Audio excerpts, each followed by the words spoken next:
우리가 알고 있는 스티브 잡스는 혁신의 대명사, 창의성의 아이콘, 그리고 시대를 바꾼 인물로 기억됩니다. 하지만 그가 마지막 순간에 남긴 메시지를 들여다보면 그는 자신을 그렇게 보지 않았습니다. 그는 놀라운 업적을 쌓았음에도 마지막을 앞두고 남긴 한 문장은 지극히 단순하고 아주 인간적이며 어쩌면 우리 모두가 평생 고민하는 문제에 대한 가장 깊은 통찰에 가까웠습니다. 그는 이렇게 말했습니다. 죽음을 떠올리는 것은 내가 인생에서 가장 중요한 결정을 내리는데 도움이 되었다. 이 문장은 단순한 명언이 아니라 그가 마지막 순간까지 붙잡고 있었던 삶의 기준이었습니다. 오늘 우리는 스티브 잡스의 화려한 혁신을 이야기하려는 것이 아니라 그의 인생을 움직인 가장 깊은 뿌리, 그리고 죽음을 앞두고도 변하지 않았던 그의 삶의 태도를 이야기하려 합니다. 그가 세상을 떠난 뒤 사람들이 가장 많이 회자한 건 아이폰도, 애플도, 그의 천재성도 아니었습니다. 그가 남긴 한 문장, 그가 보여준 삶의 자세, 그리고 우리가 살아가는 방식에 대해 던진 거대한 질문이었습니다. 스티브 잡스의 인생을 보면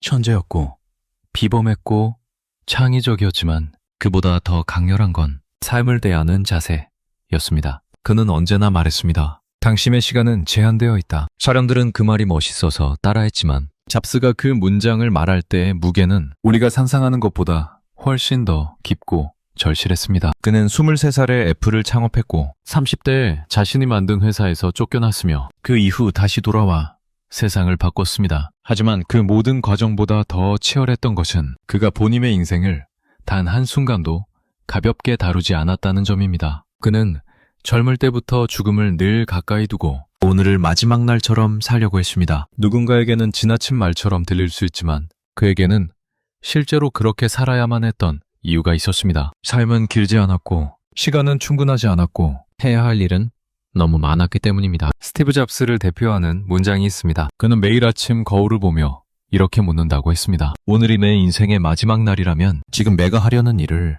정말 하겠는가? 이 질문은 단순한 습관이 아니었습니다. 삶의 방향을 잡는 기준이었습니다. 우리는 종종 원치 않는 일을 하면서 언젠가는 바뀌겠지라고 기대합니다. 하지만 잡스는 그렇게 시간을 허비하는 걸 가장 경계했습니다. 그는 삶이 끝없이 주어지지 않는다는 사실을 누구보다 잘 알고 있었기 때문입니다. 그래서 그는 매일 아침 그 질문에 아니요라고 대답하는 날이 너무 많이 쌓이기 시작하면 과감하게 방향을 바꾸었다고 말합니다. 그는 말했습니다. 남의 인생을 살지 마라. 타인의 의견이라는 소음에 휘둘리지 마라. 그는 죽음 자체를 두려워한 것이 아니라 내 인생이 아닌 삶을 사는 것을 가장 두려워했습니다. 우리는 대부분 죽음을 생각하지 않으려 합니다. 불편하고 무섭고 멀리 두고 싶은 주제가기 때문입니다. 하지만 잡스는 달랐습니다. 그는 죽음을 삶을 다시 보게 만드는 거울이라고 말했습니다. 죽음을 의식하면 불필요한 걱정이 사라지고 진짜 중요한 것이 드러난다고 했습니다. 지위도, 돈도, 명예도 죽음을 떠올리는 순간 아무 의미가 없습니다. 그 순간 의미를 갖는 건 지금 내가 하고 있는 일, 지금 내가 사랑하는 사람, 그리고 지금 내가 어떤 방식으로 살고 있는가, 딱 그 세 가지뿐입니다. 스티브 잡스는 이 진실을 암을 진단받은 그날 이후 더 깊이 이해했습니다. 그는 말했습니다. 죽음은 삶이 만들어낸 최고의 발명품이다. 충격적인 문장이지만 그가 말하고자 한 핵심은 단 하나입니다. 죽음은 우리를 변화하게 만드는 가장 강력한 동기다. 많은 사람이 스티브 잡스를 천재라고 말합니다. 그의 창의성, 그의 통찰력, 그의 완벽주의는 누구도 쉽게 따라갈 수 없는 영역입니다. 하지만 그보다 더 특별한 건 그가 죽음을 앞두고도 끝까지 미래를 생각했다는 점입니다. 그는 몸이 약해지고 말하는 것조차 힘들어진 시기에도 제품 회의에 참석했고 다음 세대의 애플을 위해 방향을 제시했습니다. 그의 주변 사람들은 말합니다. 그는 죽기 직전까지 미래를 이야기했다. 자신의 시간은 얼마 남지 않았지만 그 시간마저도 미래를 위해, 사람들을 위해, 다음 세대가 더 나은 세상을 만들 수 있는 기반을 위해 사용했습니다. 그는 말했습니다. 나는 떠날 것이다. 하지만 애플은 계속되어야 한다. 그가 남긴 건 기술이 아니라 세상을 바라보는 방식이었습니다. 죽음을 앞뒀을 때 그는 재산과 성공이 아니라 삶의 의미에 대해 말했다고 전해집니다. 그는 부유함을 이렇게 정의했습니다. 내가 사랑하는 일을 하고, 내가 사랑하는 사람들과 함께하고, 내가 세상에 남길 수 있는 무언가를 만들 수 있다면 그것보다 더 큰 분은 없다. 그는 젊은 시절 돈을 위해 일하지 않았습니다. 돈은 따라오는 결과였지 목표가 아니었습니다. 그리고 마지막 순간에 그 생각은 더욱 분명해졌습니다. 사람들은 물었습니다. 당신은 충분히 누렸나요? 그는 대답했습니다. 나는 누리기 위해 일하지 않았다. 만들기 위해 일했다. 그의 부는 은행에 있는 돈이 아니라